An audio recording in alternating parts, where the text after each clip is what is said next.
Bonjour à tous, bienvenue dans cette deuxième partie du tutoriel sur les connecteurs radiofréquence SMB. Nous allons dans cette vidéo modéliser ces connecteurs que vous avez affichés à l'écran. Alors par rapport à l'ouverture d'une nouvelle session sous Blender, j'ai donc affiché cette image déjà et puis j'ai configuré le rapport des unités correctement pour qu'on puisse travailler en millimètres. Je vous rappelle que dans la première vidéo, on était passé par ce menu et on avait mis ici les unités à 1 centième, on avait réglé la longueur en millimètres, et puis on avait aussi réglé la grille, de manière à avoir ici un rapport d'échelle en 1 centième. Alors, que je vous explique un petit peu ce qu'on va faire dans cette vidéo. J'ai pris ici un modèle de connecteur SMB, c'est pas exactement des connecteurs SMB je crois, ça doit être des MIDI SMB de par la dimension que on voit ici. J'ai choisi cette image-là plus parce que on a ici un corps en caoutchouc qui est un peu plus travaillé. La seule différence avec ce qu'on va faire, ça va être le diamètre ici qui va pas être exactement le même. On va regarder d'abord les diamètres qui sont un peu critiques dans ce connecteur. Dans les datasheets, on trouve deux diamètres un peu critiques, c'est-à-dire le diamètre du bâti extérieur, donc la partie très rigide en métal extérieur, qui doit avoir un diamètre interne d'au minimum 3,7 mm, puisque le connecteur qui vient se brancher à l'intérieur fait 3,7 mm de diamètre.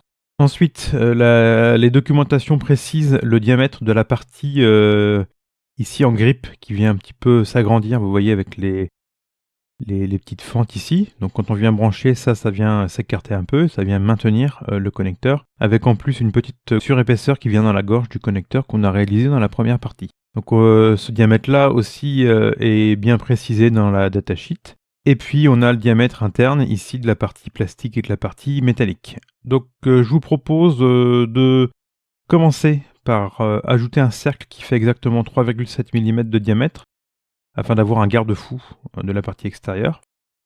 On finira par cette partie extérieure, puisqu'on terminera par la partie en caoutchouc dans la modélisation. Et puis, on va commencer par la partie avec les fentes ici. C'est la partie un peu plus compliquée, donc on va commencer par ça. Tout le reste donc, est par extrusion de cercle. Donc on va faire des extrusions en verticale et des extrusions avec des redimensionnements sur le diamètre extérieur ou intérieur. Il va falloir garder à l'esprit que toutes les manipulations vont devoir se faire par rapport au centre des cercles. Donc notamment les redimensionnements qui vont devoir toujours se faire de manière bien centrée. Si on a des problèmes dans ce genre de manipulation, notamment parce qu'on n'est plus exactement en symétrie circulaire, mais on a fait des petites modifications, les fentes ici vont pas trop nous poser de problème, c'est plus quand on aura des dissymétries vraiment très très fortes, et bien les redimensionnements vont plus vraiment être centrés. Dans ce cas-là, je vais vous montrer une technique qui pourra pallier ce problème. Une fois qu'on aura modélisé toute la tête du connecteur, on s'occupera du câble. Et je vous montrerai une technique sympathique pour avoir un câble de longueur que vous souhaitez, qui pourra toujours être modifiable, et en ayant toujours les têtes des câbles, les connectiques d'embout, toujours aux extrémités. Donc on va commencer par supprimer le cube par défaut, on peut en avoir besoin dans cette modélisation. Et on va rajouter le cercle en mode objet. Donc le cercle qui va nous servir de garde-fou pour le départ, et puis on s'en servira un petit peu après pour faire l'externe. Donc on rajoute un cercle. Par défaut, on a un rayon de 10 mm. Le diamètre qu'on veut, c'est 3,7. Donc on va faire 3,7 divisé par 2. Et ça nous donne directement le bon rayon. Ce cercle de 3,7 de diamètre, donc ça correspond au diamètre interne de la partie extérieure métal ici, qui se trouve être à légèrement au-dessus de 5,2 mm. 5,2 mm, c'est la hauteur de la partie avec les fentes. Donc on va être légèrement au-dessus. Donc on va mettre ce cercle. On va passer en mode de édition, parce qu'on rentre dans l'objet, et on va positionner ce cercle.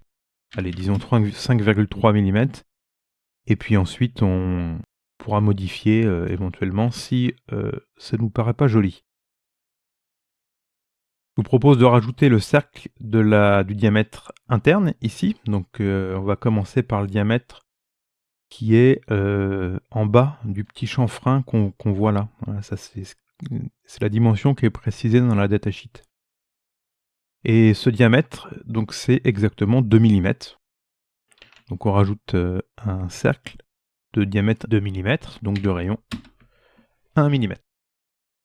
Et ce cercle, donc et le haut de cette partie, pardon, est positionné à 5,2 de hauteur. Donc, si on considère que ça c'est le bas intérieur de notre connecteur, donc une zone à l'intérieur qui va se trouver peut-être un peu par là, eh bien on va pouvoir l'extruder vers le haut et on va taper au clavier 5.2 et on va en fait créer le tube qui correspond à cette partie avec les fentes à l'intérieur. Alors je vous propose de faire les fentes tout de suite. Et ensuite, on créera l'épaisseur de cette partie et on fera ensuite la partie intérieure. Alors, ce qui va être important lorsqu'on va faire une visualisation de cet objet, c'est surtout ce qui est en haut. Ce qui est à l'intérieur, dans la partie du bas, ne sera pas beaucoup visible, voire pas du tout. Alors je suppose qu'il y a une partie du bas qui est solide. Donc on va faire un CTRL R, on va faire une découpe ici. Et on va créer les fentes ensuite dans la partie du haut. Je vous rappelle que le CTRL R nous fait une découpe circulaire. Donc on peut faire une découpe en CTRL R ici, puis le positionner, disons exactement 1 mm. Donc on peut la mettre ici. On voit qu'en Z, elle est à 1,0141 au hasard. Donc on peut mettre 1, et puis on tombe sur 1 mm ici. Pour faire les petites fentes, donc là je suis en vue de face avec 1. Je peux appuyer sur 8 pour légèrement voir comme ceci. Je fais Shift, clic du milieu juste pour me déplacer, histoire de rezoomer là. Et puis, ici on va créer des petites fentes. Donc en fait on va faire un CTRL R dans la partie verticale qui va nous créer une découpe supplémentaire. Je valide 2 fois. Et ensuite on va supprimer la surface qu'on vient de créer pour créer l'ouverture. On va mettre une découpe en face aussi. Et si on regarde le nombre de découpes qu'il faut faire, on a en définitive 8 fentes. Il y en a une tous les 45 degrés. Donc je reviens en vue de face là pour vous montrer. On peut le faire aussi en vue de dessus. C'est-à-dire qu'on va avoir donc les deux découpes qu'on voit ici qu'on a créées, on peut la faire les mêmes à cet endroit-là de la souris, et puis celle en face qui est ici. Donc on va en vue de dessus, on peut faire un CTRL R ici. On voit pas évidemment la ligne de découpe, mais on peut cliquer 2 fois là pour valider, et puis on voit la découpe qui apparaît. On fait pareil de ce côté-là. Alors en faisant ça, elle se place exactement au milieu des 2 points. Et ensuite, il faut faire les 4 qui restent à 45 degrés. Alors, pour nous éviter à chaque fois de compter le nombre de points, ou de se dire est-ce que je suis bien à 45, est-ce que je me suis pas gouré de points, on peut sélectionner tous les points de cette partie. Alors c'est très simple, il suffit d'avoir un point sélectionné et de faire CTRL L. Vous sélectionnez tous les points. Vous faites en vue de dessus, R, et vous tapez au pavé numérique 45. Dans ce cas-là, vous faites tout tourner de 45 degrés. Et puis là, c'est très facile à savoir quel point on a créé, parce que c'est exactement les mêmes positions qu'avant, vu qu'on a tout tourné de 45 degrés. Donc il faut en faire un ici sans réfléchir, un là, et un là. On a créé nos 8 découpes. Ensuite, on va passer en mode de sélection des faces. Donc je vous propose de cliquer sur ce petit bouton-là pour sélectionner des faces. Je reviens en vue de face, comme ça. Et je vais sélectionner, avec un Shift, clic gauche, systématiquement, la première découpe qu'on a créée. Là, les petites surfaces supplémentaires qu'on vient de créer. Là, hop. Ça, Shift, clic gauche et je rajoute à la sélection.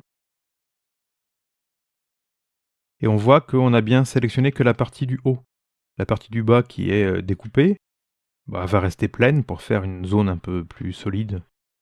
Et puis ici, on vient faire supprime ou X et puis faces. Et là, vous faites bien une découpe de chaque face et vous créez les ouvertures. On repasse en mode de sélection des points. Je vais resélectionner tous les points de cette zone-là. Donc on sélectionne un point et CTRL L. Et maintenant on va faire une extrusion vers l'extérieur. Donc on peut... alors je vais vous le montrer en 3D comme ça. Si je fais juste E, alors déjà ça le fait n'importe quoi. Derrière il faut faire S pour faire un redimensionnement. Alors vous voyez que ça se redimensionne aussi dans l'épaisseur, dans la hauteur, pardon. Donc pour éviter ça, vous faites Shift Z. Et comme ça, vous empêchez le logiciel de faire le redimensionnement suivant la verticale. Alors quel diamètre on va mettre là? Vous voyez, quand on fait ça en vue 3D, c'est compliqué de savoir où s'arrêter. Alors ce diamètre-là n'est pas très important, n'a pas d'influence après sur l'objet, ça va juste être décoratif. Alors je vais faire échappe. Il faut penser qu'on a annulé le déplacement, le redimensionnement, mais on n'a pas annulé l'extrusion. Si je fais juste S, elle est toujours là l'extrusion, vous voyez. On a des points qui vont devenir coïncidents à d'autres points. Je me mets en vue de dessus. Si je fais juste S, Shift Z, là je vais avoir une impression, je vais pouvoir beaucoup mieux contrôler l'épaisseur visuellement de ce que je fais. Donc je vais faire une épaisseur à peu près comme ça. Là. Vous pouvez appuyer sur CTRL pour vous dépasser à pas constant aussi. Ça marche sur tous les types de transformations. Comme ça, vous êtes à pas constant sur la grille. Ça peut être pas mal, surtout pour faire du positionnement. Donc là, on est à pas de redimensionnement de 0,1. Si vous regardez en haut à gauche de votre écran, et vous appuyez sur CTRL pendant que vous faites la transformation, on est à pas de 0,1. Donc là, je vais me mettre à peu près par là. On pourra changer cette épaisseur-là après. Puis on commence à avoir quelque chose qui ressemble à notre objet. Je vais juste diminuer un peu l'image et la replacer pour éviter d'avoir à chaque fois à trop rezoomer. Je vais la replacer là, bien en face de nous. Donc on voit dans notre objet, donc on a créé l'épaisseur, on voit qu'il y a un petit chanfrein ici pour pouvoir faire l'insertion du connecteur facilement. On va créer ce chanfrein. Alors en mode édition, on va avoir une petite épaisseur qui va rester plate sur l'extérieur, puis après une zone qui va aller vers l'intérieur. Alors quelque chose de... Je vous ai pas parlé, alors je vous ai parlé au début de ça, et j'ai pas vérifié. C'est quand on fait le redimensionnement avec S, Shift Z, il faut vérifier qu'on est toujours bien centré. Si vous allez vers le centre, vous voyez qu'on se focalise bien vers le point du milieu. Alors ça marche bien ici. La sélection continue à avoir un barycentre, un centre qui est toujours bien centré parce qu'on a un nombre de points qui est équitable partout. Si, pour une raison ou pour une autre, si on prend que la ligne du dessus, vous voyez, et que je prends juste ces points-là, si je fais le redimensionnement, ben, je ne vais plus du tout être centré, le redimensionnement va se faire que par rapport à cette zone-là. Si je prends tous les points de l'extérieur et par mégarde, pour une raison ou pour une autre, j'oublie un point ou deux, imaginons qu'il y a des points qu'on ne prenne pas, qu'on fait le redimensionnement, vous voyez qu'on n'est plus du tout centré là. Puis, bon, l'exemple donne quelque chose de très moche, mais des fois on peut ne pas s'en rendre compte parce que visuellement ça va donner la même chose qu'un redimensionnement qui marcherait bien. Et on serait plus centré, donc on aurait une pièce qui serait plus symétrique en rotation, et on aurait quelque chose de moche au final. Si ça se passe comme ça un jour, c'est-à-dire que malgré tout, vous avez le bon nombre de points sélectionnés, mais il y a un déséquilibre, comme je le disais au début de la vidéo, dans votre symétrie. Vous pouvez utiliser le curseur 3D comme base temporaire de votre transformation. Pour ça, il faut placer le curseur 3D au bon endroit. Donc là, il est placé au bon endroit, c'est-à-dire au barycentre de notre objet, qui est toujours son centre, actuellement, et bien centré par rapport à tout le reste. Si votre curseur 3D est complètement à côté, vous pouvez sélectionner en mode de objet tout l'objet. Vous faites Shift S, curseur to selected. Vous replacez votre curseur 3D. Ensuite, vous allez en haut, ici, à côté à droite de Global, vous avez le changement du point de pivot de la transformation. Et vous pouvez choisir curseur 3D, 3D cursor. Dans ce cas-là, la transformation se fait par rapport au 3D cursor. Si je déséquilibre ma sélection et que je fais S, vous voyez que on est bien en transformation par rapport à ce 3D cursor. Si le curseur 3D, je le mets complètement à côté, vous voyez que la transformation se fait bien par rapport à ce point-là temporaire. Ce qui peut être très pratique donc pour faire des transformations qui ont un problème de centrage ou quoi que ce soit, qui a besoin d'un point de transformation qui soit arbitraire. Donc je vais remettre mon curseur 3D au milieu, cursor to selected, et j'essaierai de penser à chaque fois de vérifier et de vous montrer qu'on est bien centré sur notre transformation. Et je reprends comme point de pivot le point médian de la sélection globale. Et s'il y a des problèmes, on pourra changer. On va faire le petit chanfrein du milieu. Donc, pour ça, je vais créer une découpe au milieu de la partie supérieure, ce qui nous permet d'avoir une zone en haut qui restera plate, et une zone au milieu. Donc je suis obligé de faire Shift Alt et sélection des lignes qui sont là. Et vous pouvez faire GZ pour les diminuer vers le bas. Comme ça, vous créez votre chanfrein qui devient un peu plus ressemblant par rapport à l'image qui est là. Alors cette partie-là est bien actuellement. Au niveau des détails, c'est largement suffisant. On va créer la partie interne. Alors j'aurais pu le faire avant, mais ça me permet aussi de vous montrer comment cacher les points qui vont nous embêter, parce que maintenant on va créer quelque chose qui est à l'intérieur, et les transformations vont être moins simples, vu qu'on est un peu caché, et même si on se met en wireframe, ça va pas être terrible, on a quand même pas mal de lignes et pas mal de points. Alors pour cacher des choses, vous sélectionnez tout ce que vous voulez cacher, donc là c'est toute la partie interne, CTRL L, quand je sélectionne des points en interne, ça sélectionne tout ce qui est relié. Vous faites H, et de vous cacher en mode édition. Si vous le remettez en mode objet, vous avez l'apparition de l'intégralité de l'objet. Mais en mode édition, vous pouvez éditer en cachant des choses. Donc le diamètre externe de la partie du milieu, c'est 1,34 avec une hauteur de 3,4 mm. Donc en mode édition, je rajoute un nouveau cercle.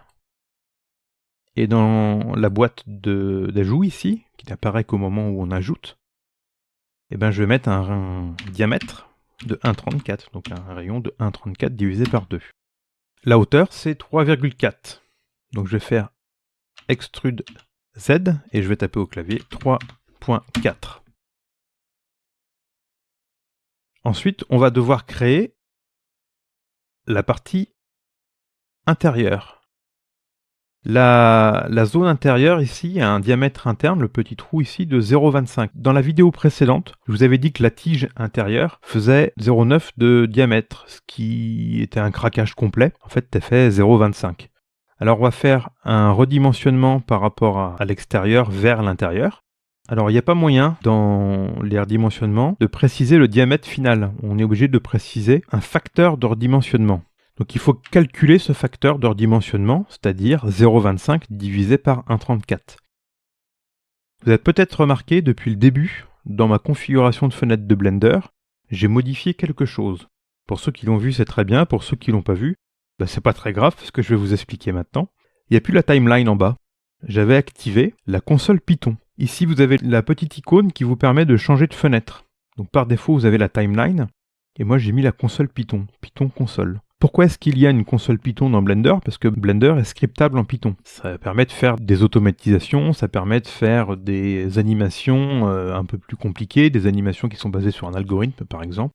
Et puis les plugins Blender sont programmés en Python. Dans une console Python, on peut faire des petits calculs très simples, même si vous ne connaissez pas du tout le langage Python. On peut taper tout simplement 0,25 divisé par 1,34. Et ça vous donne le facteur de redimensionnement qu'on va devoir appliquer. 0,187. Donc vous faites Extrude S et vous tapez au clavier 0.187. Donc si on regarde en vue de dessus ou en vue de côté, on voit que le diamètre est environ de 0,25. Donc c'est très bien. Ici, on va avoir la partie intérieure. Donc on va créer le trou qui va nous permettre virtuellement d'insérer l'autre connecteur. Pas la peine d'aller en bas, ça se verra jamais. On va fermer cette partie-là. Extrude S une fois, Extrude S 0. pour fusionner au milieu. Je vais vous expliquer tout à l'heure pourquoi on fait ça en 2 ou 3 fois, comme je vous le disais dans la vidéo précédente. Parce qu'on va activer les subdivisions surface tout à l'heure, et on va voir l'effet que ça a. On peut fermer aussi le bas, donc on y est.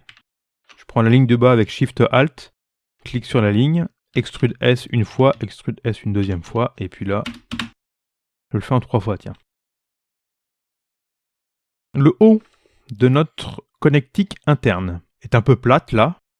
On va déjà avoir des petits chanfreins, toujours partout, et puis un petit décrochement ici dû à l'insertion de la partie métallique. Donc on va faire quelque chose qui est un petit peu plus joli que ça. L'extérieur, là, on peut mettre une découpe ici, et puis ici, faire un GZ, faire un petit chanfrein, pardon. Voilà. On va faire pareil en interne, on va faire ici la partie, comme si on avait la partie métallique, tout le reste en plastique. On a un petit décrochement sur la partie métallique. Donc on peut prendre cette ligne-là, Shift Alt la ligne d'intérieur. Alors si vous cliquez à côté, si vous cliquez sur une ligne verticale, bah, ça sélectionne la ligne, le pourtour de cette ligne verticale. Si vous cliquez sur le diamètre, la ligne diamétrale, là, ça veut rien dire, la ligne diamétrale, mais je l'ai dit quand même. Vous sélectionnez toute la ligne. GZ, et puis ça vous fait le petit décrochement pour l'insertion métallique. Peut-être un peu fort ici, quoique c'est pas mal parce qu'on va mettre... je propose de faire en fait un CTRL R là. Et puis cette ligne là, on va la baisser un peu, ça fera comme un petit chanfrein. Alors je vais pas me mettre en... Je vais me mettre en plein comme ça. Voilà. Et puis on aura la partie métallique. Donc voilà pour cette partie intérieure. Alors en mode édition, on peut faire Alt H pour remontrer la partie qu'on avait cachée. Et puis ce sera bien suffisant pour les visualisations qu'on a à faire. On va créer la partie extérieure maintenant, c'est-à-dire le bâti, en partant de la ligne qu'on avait rajoutée au début pour nous faire le garde-fou. Donc on peut prendre cette ligne extérieure, et puis je vous propose de créer tout de suite le diamètre vraiment externe de la partie métal. Alors la documentation précise que le diamètre externe c'est 6,5 mm environ. Donc on va créer un rapport de transformation. Donc c'était 3,4 mm et 6,5. Donc là on va agrandir, on va faire 6,5 divisé par 3,4 dans la console Python. Ça nous donne un rapport de transformation de 1,9. Alors c'était pas 3,4, c'était 3,7, pardon. Donc 6,5 divisé par 3,7. 1,76 environ de rapport de transformation. ES, en vue de dessus, 1,76. Alors on a l'impression que c'est très très épais. En fait c'est comme ça dans la réalité. Donc on a la partie externe comme si on n'avait pas la surépaisseur ici, comme si on avait fait un plat en haut. Donc on va extruder l'intérieur vers le bas pour faire le cylindre intérieur, puis après on va repartir un petit peu vers le haut, et puis repartir vers l'extérieur. Donc je vais prendre les points de l'intérieur, extrude Z, ben, on va faire l'intérieur, on peut fermer ça là, comme ça on ferme définitivement l'intérieur. De toute façon ça se verra jamais, on n'ira jamais inspecter les détails jusqu'à l'intérieur ici. Et puis avec un peu de chance, votre connecteur va être branché sur l'autre réceptacle. Donc en fait, même les détails qu'on vient de faire, on les verra jamais. On est là pour aussi expliquer toutes ces techniques. On va faire la partie supérieure ici. Donc je vous propose, à partir d'ici, alors est-ce que c'était nécessaire de faire le diamètre tout de suite? J'en suis pas certain. Il y a plusieurs solutions, hein. Je l'ai fait maintenant. Ce qu'on peut faire, c'est prendre cette partie-là et la faire un tout petit peu plus haute. GZ. Ouais, on va l'augmenter hein, un petit peu. Je crois que dans les documentations, on peut aller jusqu'à 1 mm là environ. Et la partie ici, on va l'extruder vers le bas pour faire le bâti externe. Pourquoi je disais qu'on n'était pas tout à fait certain que c'était une bonne idée de le faire tout de suite? Parce qu'on va devoir faire le chanfrein interne. C'est pas très grave. On peut faire une découpe ici. CTRL R. On peut prendre ces points-là et les faire vers le bas. En fait, on fait la pièce un peu à l'envers. C'est pas grave. Donc, on vient de faire la partie interne. Peut-être que le cercle ici, je l'ai fait un peu... Voilà, on va un petit peu le diminuer. Ici, je refais un CTRL R dans l'épaisseur pour faire la petite zone plate qui est en haut, qui est peut-être pas aussi grande. Donc là, c'est juste du visuel, hein. Il n'y a pas de côté fonctionnel. On va essayer de copier-coller la réalité. Visuellement, ça va faire joli, puis comme ça, ce sera très bien. Et on a un petit chanfrein externe qui n'est pas du tout fonctionnel, lui, hein. Il sert à rien. Le chanfrein interne, il sert à bien guider le câble quand on vient brancher dans l'autre connecteur. Et puis on a cette pièce-là qui commence à ressembler à quelque chose. Le bâti externe.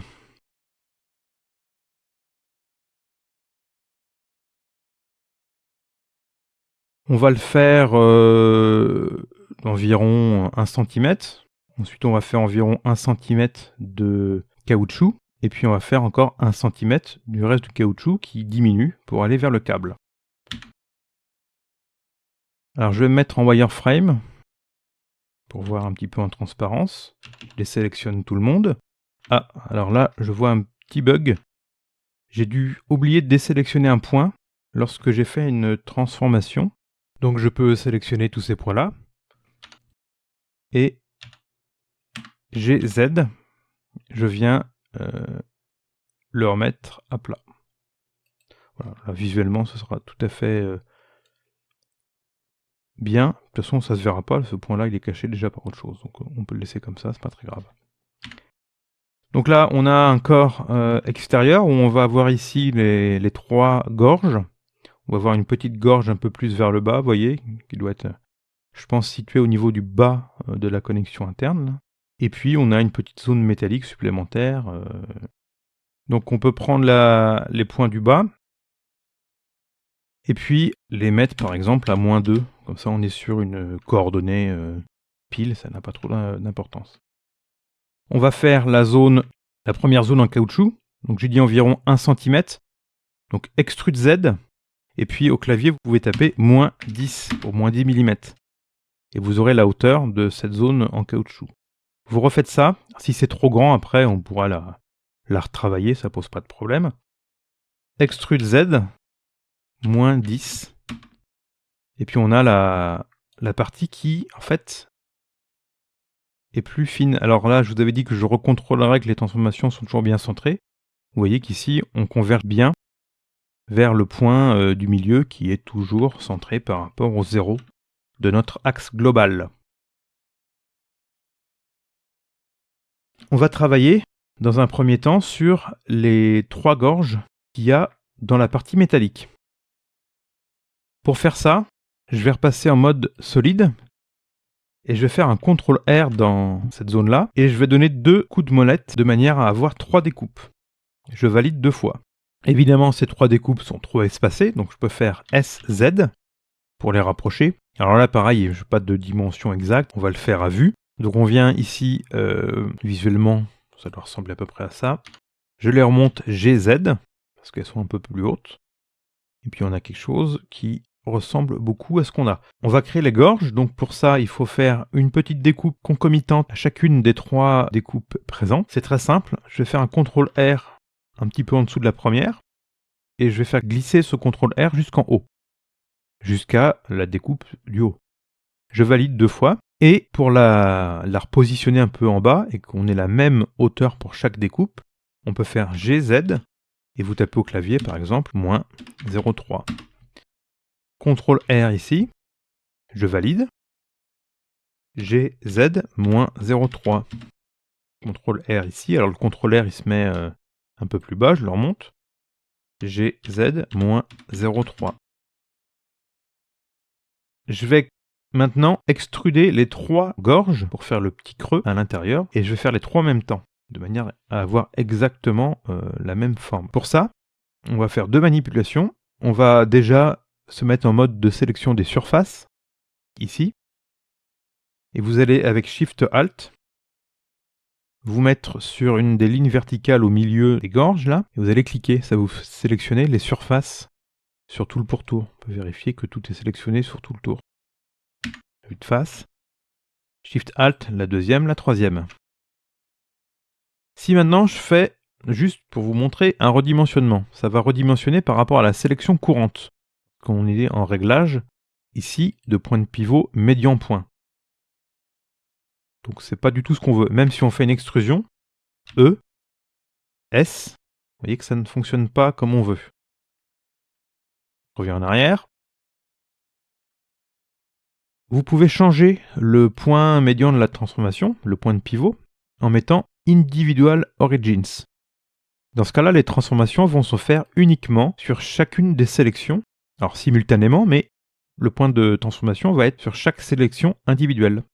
Si vous faites Extrude S, vous voyez maintenant qu'on a le même rapport de transformation, mais appliqué sur les trois individuellement. S Shift Z pour faire juste la transformation en XY pour avoir la profondeur. Et puis sur ces gorges-là, il y a toujours un petit chanfrein aussi, donc vous pouvez faire maintenant SZ pour faire un petit peu plus petit, comme ceci.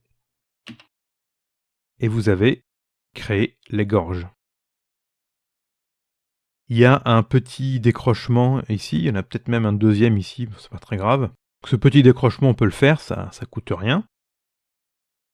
Donc on va passer en mode édition. Alors j'ai toujours l'habitude de switcher mode édition, mode objet, histoire de voir mon objet toujours sans les sélections, sans les lignes, tout ça, avec un minimum d'artefacts, de modélisation qui s'affichent. Donc la gorge, elle va être un petit peu au-dessus ici. Vous pouvez faire un CTRL R, là. Et puis alors c'est une petite surépaisseur, une petite gorge, on ne sait pas trop, donc on peut ici refaire une petite gorge là, tranquille.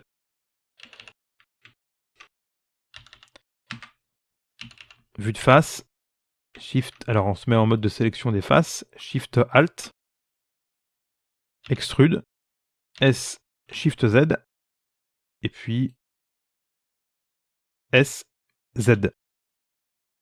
Et puis j'ai créé une petite gorge supplémentaire qui nous simule cet effet-là. On va maintenant s'intéresser à la partie caoutchouc. Alors, afin de garder mon objet toujours dans la position initiale, je vais prendre ces images-là, je peux les baisser un petit peu, GZ. Ça, je les ai toujours sous les yeux, sans avoir à trop me déplacer. Voilà. On a donc une succession de bourrelets et de creux. Donc il y a 1, 2, 3, 4, 5 bourrelets et 1, 2, 3, 4 creux. Alors j'avais compté, ça fait 8 découpes en tout, histoire d'avoir le bon nombre de surfaces créées. Et après on créera la partie méplat ici. Donc en mode édition, CTRL R dans la partie ici qu'on avait réservée pour faire ces bourrelets. Et puis je vais donner des coups de molette de manière à en avoir 8. Pour savoir combien de découpes vous avez sans avoir besoin de les compter, vous regardez en bas à gauche de votre fenêtre générale et vous avez nombre de découpes 8. Vous validez 2 fois, vous les positionnez correctement. Alors ça ne s'est pas affiché comme d'habitude parce que j'étais en mode de sélection des faces et quand vous faites ces opérations-là, il ne revient pas en mode de sélection des points, mais en mode de sélection des lignes. Donc là, si on se met au mode de sélection des points, on a un affichage, disons, standard. Et puis je vais juste compter le nombre de bourrelets et de creux que j'ai. Donc je vais faire un bourrelet là, 1, 2, 3, 4, 5. Et puis j'ai un espace en dessous, de manière à faire une zone dans laquelle je vais simuler le fait qu'on est venu rentrer la partie métallique en force dans le caoutchouc. Donc je vais sélectionner en mode de sélection des faces la partie qui va me servir à faire les bourrelets. Donc on avait dit 5 bourrelets. Donc j'ai toujours ici Individual Origins de sélectionner. Alors c'est très mal de ma part parce que j'aurais dû penser à remettre médian point tout de suite. Il faut penser, lorsque vous travaillez avec cet outil-là, et même ceux qui sont à côté, qu'on verra lorsqu'on en aura besoin, de toujours revenir en mode par défaut. Et le mode par défaut, c'est médian point. Donc on se laisse ou on revient en Individual Origins. Et puis là, je vais faire Extrude, S, Shift Z, et je vais créer une surépaisseur qui va me faire les bourrelets.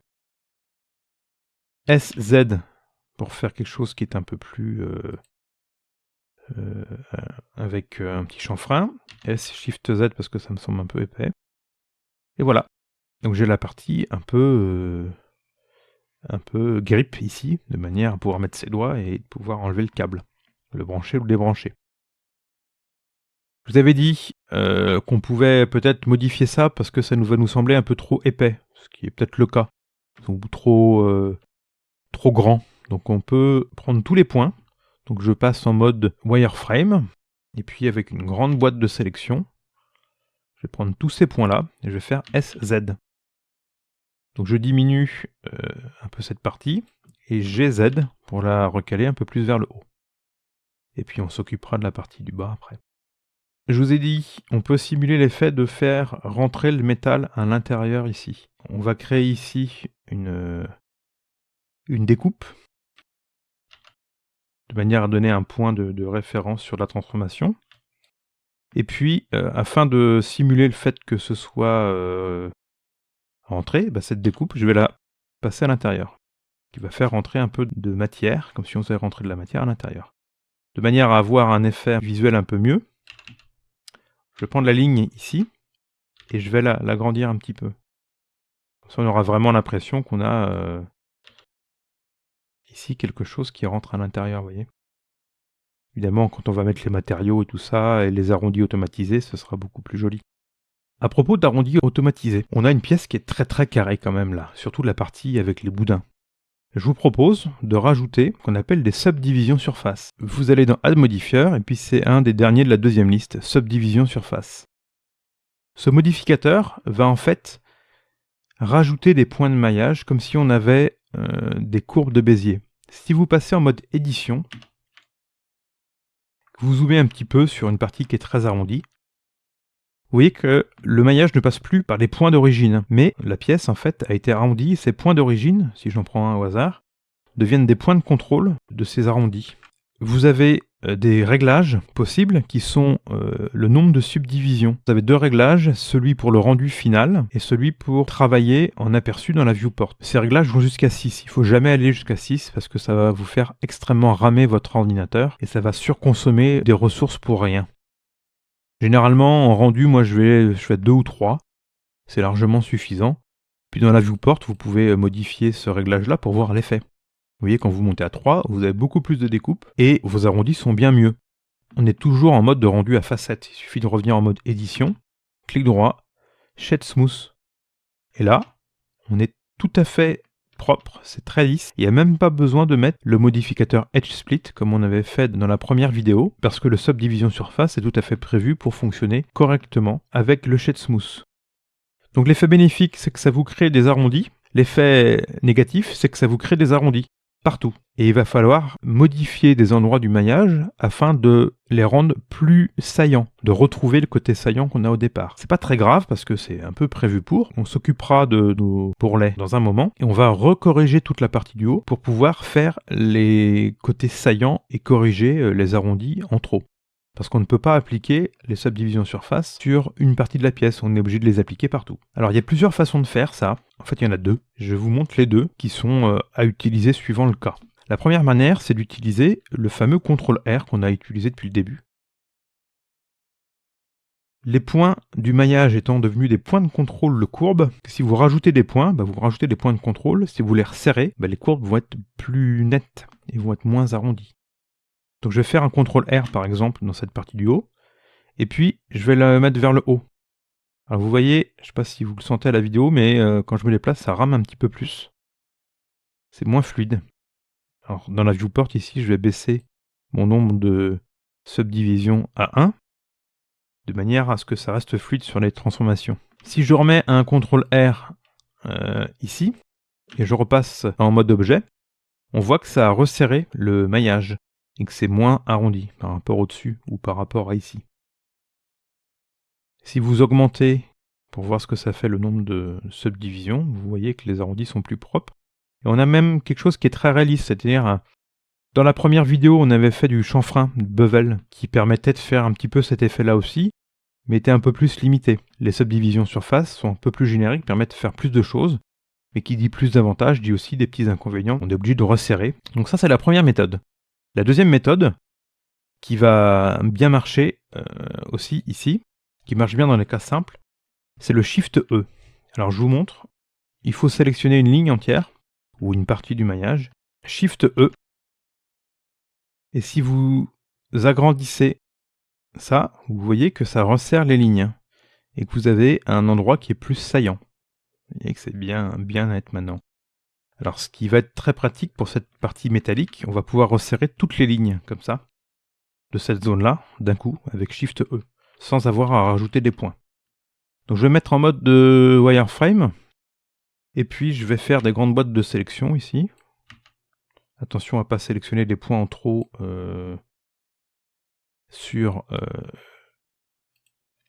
en transparence à l'intérieur, donc on peut faire aussi des Shift Alt sur ces zones-là. Et vous pouvez faire Shift E, et vous resserrez vos subdivisions dans cette zone. Donc comme ça, alors, vous voyez que le désavantage, c'est qu'on a aussi resserré la zone à l'intérieur, donc aussi les lignes verticales. Et dans ce cas-là, ça pose problème. Alors je reviens en arrière.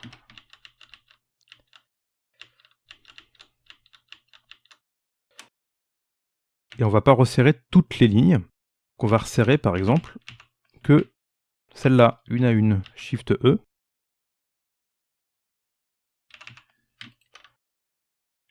Shift E là.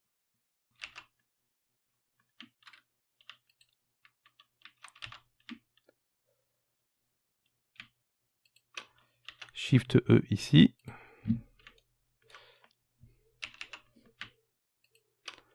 Shift E là. Et puis la dernière. Ici, Shift E.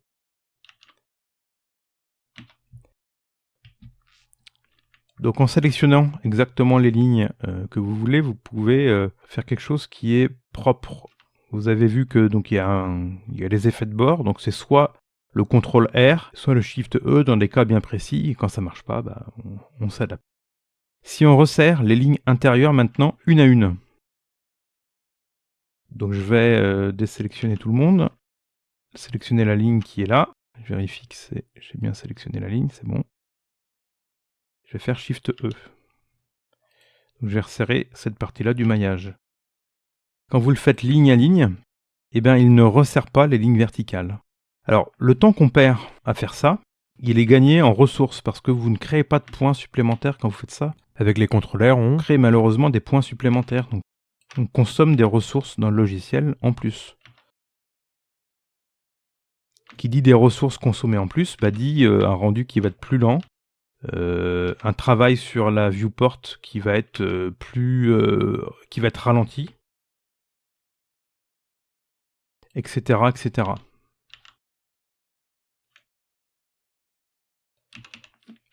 Toujours un équilibre entre la puissance que vous avez, les ressources, et puis ce que vous voulez faire, quoi. Voilà, donc en faisant ce Shift E ligne à ligne, on n'a pas rajouté de points et on a resserré le maillage sur les endroits qui doivent être saillants, donc au niveau où on a du métal. Alors on peut, sur l'extérieur ici, si vous voulez quelque chose qui est moins visuellement, moins arrondi comme ça, là on peut rajouter un petit contrôleur pour resserrer bien. Pareil ici. On a limité le nombre de contrôle R et le nombre de points supplémentaires. Puis là, c'est pas mal. En haut, on va essayer le Shift E. Ici. Donc on peut venir resserrer un petit peu le maillage ici. Si vous voulez pas de Shift E, vous dites en fait, ouais, j'aurais préféré mettre un CTRL R, je vais annuler ce Shift E. Vous refaites Shift E et vous retournez vers le centre ici. Vous le faites en 2 fois et la ligne en fuchsia disparaît et on a l'effet qui est annulé.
petite chose qu'il faut que je vous montre, on peut regarder ça par en dessous ici. Vous voyez quand j'ai fermé le fond, on a un petit point qui a été créé là. Vous voyez que c'est pas très joli, on a une espèce de fusion. Voilà, si je vous zoome bien, on a ça. Bah ça, c'est l'effet des subdivisions surface quand il y a des triangles. Les subdivisions surface fonctionnent bien avec des quads, mais avec des tris, c'est moins bien. Et c'est pour ça qu'on resserre toutes les surfaces sur les cylindres en plusieurs fois, afin de venir rejeter ce problème au centre et que ça devienne tout petit. Et on peut faire un contrôle R sur ces surfaces-là, qui soient vraiment tout petits, histoire de ne plus voir ce problème-là. Et je crois qu'on est pas mal sur la partie du haut.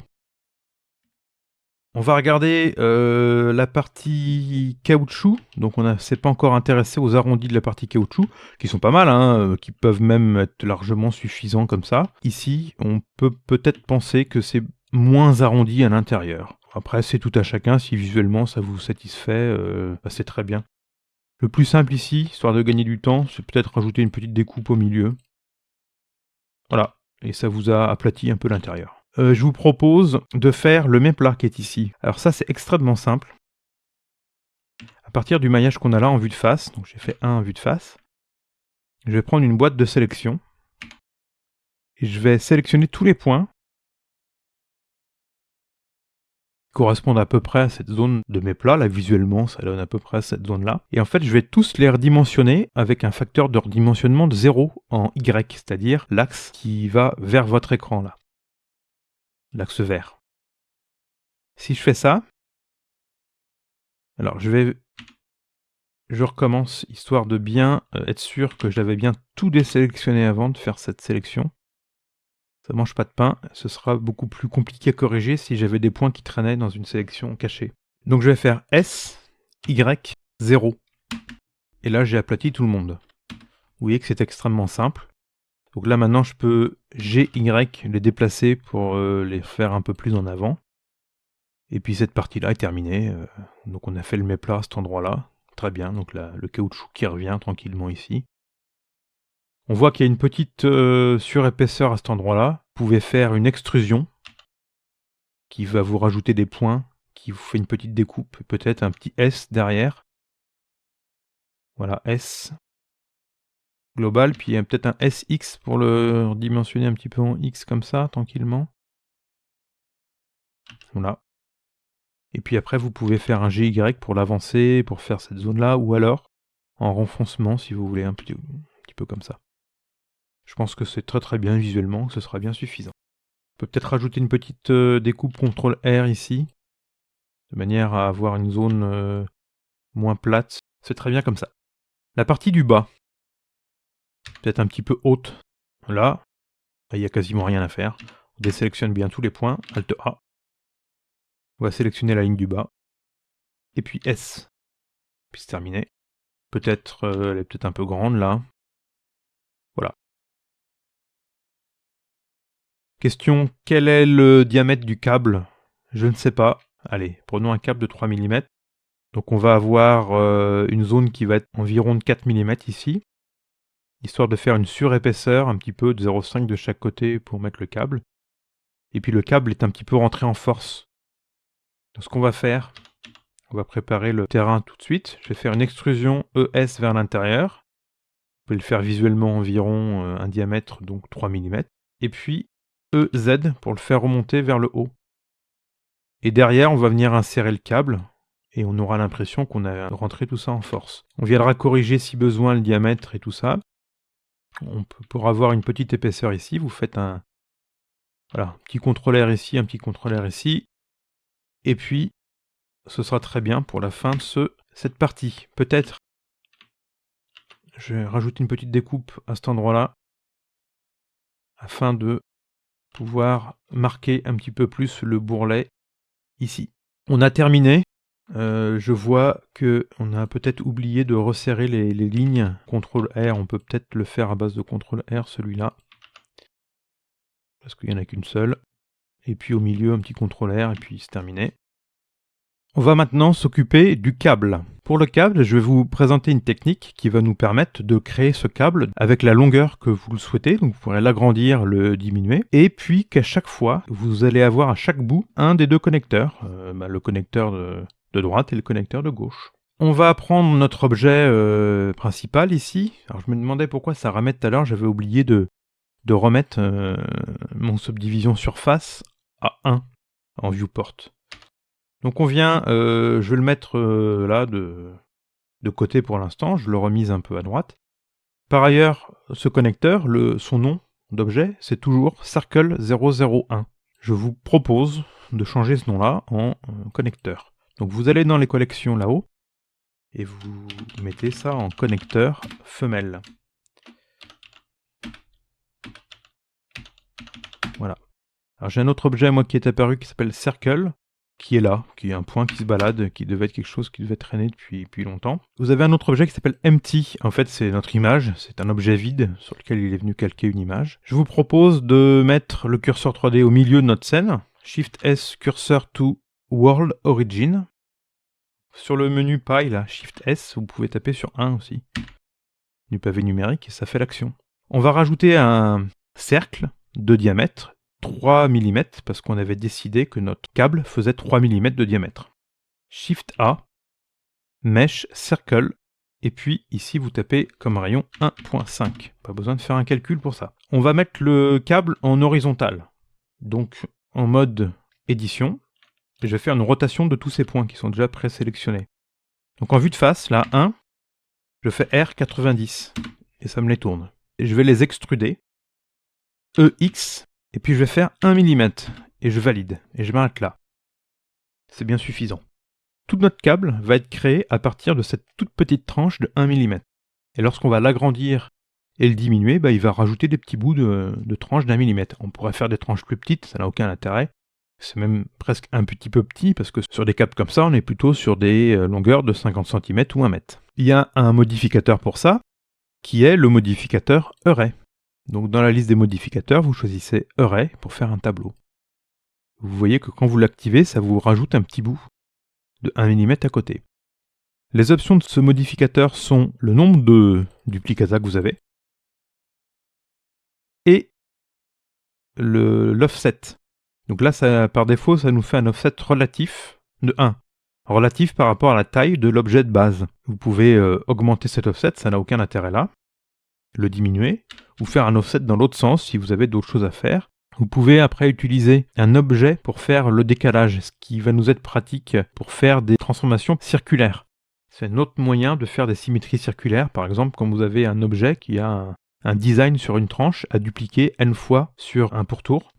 Il faut cliquer sur Merge. Merge, c'est le fait que les points vont être fusionnés sur chaque duplicata. Sinon, il va considérer que c'est juste des bouts d'objets qui sont superposés. Un petit peu comme on fait une extrusion et qu'on l'oublie et que les points sont superposés. Là, ça va vraiment fusionner les points. Et puis lorsqu'on a un duplicata en rotation et que le premier point est exactement correspondant au dernier point de la transformation, il faut cliquer sur First Last. Donc nous, on va augmenter tout simplement le nombre de counts. Vous avez un câble de ici, 50 duplications d'une tranche de 1 mm, donc de 50 mm. Et je vous expliquerai pourquoi aussi tout à l'heure, j'ai pris une petite tranche, et puis j'ai pas fait des duplications sur 10 mm. Vous pouvez activer en mode objet le smooth, et là, tout de suite, on peut mettre automatiquement notre embout sur le câble. Pour ça, on va utiliser les options Start Cap et End Cap du modificateur Array. Vous allez dans Start Cap, vous pouvez prendre la petite pipette et venir cliquer sur votre connecteur, ou alors vous venez dérouler la liste des objets. La pipette, elle est très utile quand vous avez 50 000 objets dans votre réalisation. Ici, on n'en a qu'un, donc c'est très facile, vous cliquez dessus. Et l'objet vient se mettre sur le câble, pas dans le bon sens. J'ai fait exprès de faire un câble horizontal avec un objet vertical pour vous montrer comment on fait cette transformation. Il faut faire la transformation de l'objet en mode édition. Donc je vais venir ici désactiver le Start Cap. On va le tourner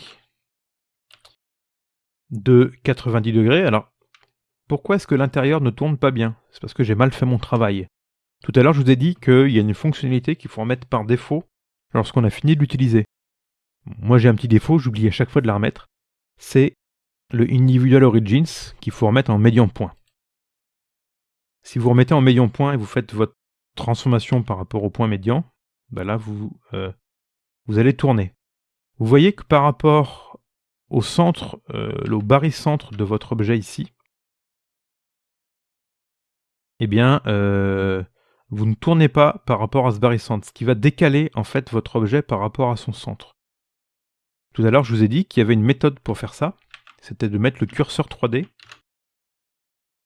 cursor to selected, sur le barycentre, et puis ensuite de venir ici choisir 3D cursor comme point de pivot de la transformation.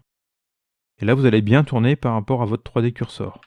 Vous pouvez appuyer sur CTRL pendant la transformation, qui vous permet d'avoir un pas de rotation de 5 degrés. Et vous pouvez vous mettre à 90. Ou alors tout simplement faire R, moins 90. Là, si vous venez remettre le Start Cap dessus, votre objet s'est bien mis sur le câble. Alors si on regarde en wireframe, vous voyez que en fait, Blender il fonctionne grâce à la coïncidence des barycentres des deux objets. Vous pouvez prendre tous ces points-là en mode édition de votre objet. Je laisse le Start Cap pour vous montrer en live maintenant. Et faire un GX pour le déplacer. Et puis vous pouvez mettre votre barycentre plutôt sur la fin, comme ça. Alors on va faire rentrer bien le câble à l'intérieur, histoire que sur les transformations, il n'y a pas de problème de trou. Et on a notre connecteur qui vient se mettre là. Je vais revenir en arrière pour vous montrer une deuxième solution sur cette rotation. Donc je vais revenir au cas où la pièce était tournée, comme ça. Et je vais remettre le Start Cap. Exprès. Dans ce sens-là. Je vais faire tourner ma pièce en mode objet. Donc de 90. R, moins 90 en vue de face. Si vous le faites en vue de face, ça le fait suivant l'axe que vous avez sur la vue. Si vous le faites en 3D, bah ça va le faire suivant l'axe que vous avez sur la vue, donc n'importe comment. Vous pouvez faire dans ce cas-là RY, moins 90. Vous êtes sûr qu'il tourne bien suivant l'axe Y. Ça marche bien parce que là, le barycentre, il est correct, et puis que je suis toujours en point de pivot sur mon curseur 3D. D'ailleurs, pour une fois, je vais le penser à le remettre en médian point. Ça n'a pas tourné le Start Cap. Pas grave, vous pouvez maintenant appliquer définitivement cette transformation de l'objet en faisant un CTRL A. Vous faites CTRL A, Apply Rotation. Donc la première solution ou la deuxième solution, dans tous les cas, vous revenez à une rotation de 0,00 sur l'objet. Il faut quand même déplacer les points en X de manière à être au début du câble. On va faire pareil sur le N cap. Donc on prend l'objet, et là, bah, il se met dans le même sens. Donc on ne peut pas faire ça sur le même objet ici, parce que l'objet est complètement dissymétrique dans la hauteur, disons. On est obligé de dupliquer notre objet. Donc vous choisissez votre objet, vous faites Shift D, et vous le dupliquez, et vous faites une rotation en Y, RY, 180, vous le faites tourner dans l'autre sens. Vous appliquez CTRL A cette rotation, et vous venez choisir comme End Cap votre connecteur. Et là, c'est parfait, vous avez un câble avec les deux connecteurs de la longueur que vous voulez. Parce que maintenant, si vous changez la longueur sur votre array, votre connecteur il sera toujours au bout. Deuxième chose sur le câble, on n'a pas forcément un câble qui est droit, on est loin d'avoir tout le temps un câble qui est droit, on n'a même jamais un câble qui est droit. Et bien là, c'est pas beaucoup plus compliqué, on va utiliser un autre modificateur qui s'appelle le modificateur Curve, qui va pouvoir courber automatiquement votre câble. Ça fonctionne grâce à un objet qui s'appelle une curve. Il faut ajouter cet objet curve au niveau du barycentre, du point de départ de notre câble ici, et qui va être courbé. Donc je vais remettre le curseur 3D sur le câble ici. Je vais faire Shift A en mode objet, Curve, et puis je vais rajouter un Path. Alors là il s'est bien ajouté mais on voit rien parce qu'il est planqué à l'intérieur. Voilà, si vous regardez un peu en 3D, vous voyez c'est une ligne. Si vous passez en mode édition de cette ligne, vous avez en fait une courbe de Bézier. Si vous prenez un point de cette courbe, donc il y en a 5 par défaut, vous voyez que vous avez une courbe qui est créée, que vous pouvez modifier. Et je tape pour annuler. Deuxième chose, après avoir rajouté cette courbe au niveau du barycentre, on va déplacer cette courbe sur la droite de manière à ce que son premier point, Gx, corresponde au point de départ au barycentre. Donc on fait coïncider le barycentre et le point de départ. Une fois qu'on est comme ça, je vais ajouter le modificateur Curve,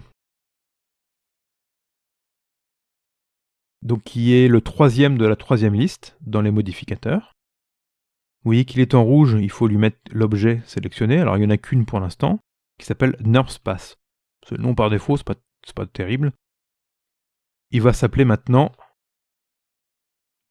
Curve Cable. Et je choisis Curve Cable. Hop. Choisissez, vous sélectionnez Curve Cable, votre curve, et vous le bougez en X. Bah, ça va faire bouger tout votre objet, vous voyez. C'est pour ça que j'ai dit qu'il fallait le positionner comme ça au point de départ, histoire que votre point de départ ne bouge pas trop dans un premier temps. Alors on va passer au tour de magie. Le tour de magie, vous prenez le dernier point, par exemple, de votre curve, et vous faites un G, et puis vous voyez que tout de suite, ça fonctionne de manière magistrale. J'aurais pu dire admirable pour ne pas répéter 2 fois le mot magie. Vous pouvez rajouter des points au bout, vous prenez le dernier, puis vous faites juste extrusion, E. Puis comme ça, vous pouvez peut-être faire un point qui fait la longueur de votre câble. Et puis comme ça, vous pouvez modifier les points qui sont au milieu, de manière à avoir la forme que vous voulez pour votre câble.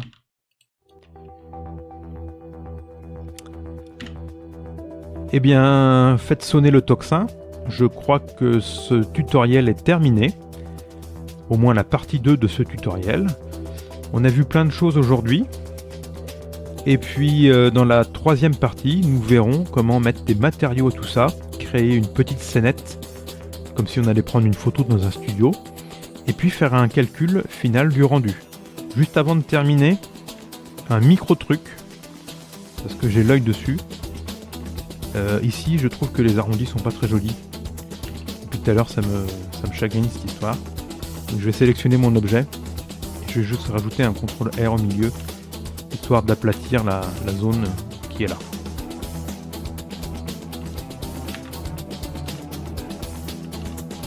Voilà. C'est que c'est un peu plus plat. Vous faites pareil sur l'autre. Vous considérez que vous avez terminé sur cet objet-là. Merci encore de m'avoir écouté. Si ça vous a plu, vous mettez un pouce en l'air. Si ça vous a pas plu, je préférerais que vous mettiez un commentaire dans la vidéo et que vous m'expliquiez pourquoi ça vous a pas plu. Ça permettra d'améliorer les autres vidéos. Et puis surtout, amusez-vous bien.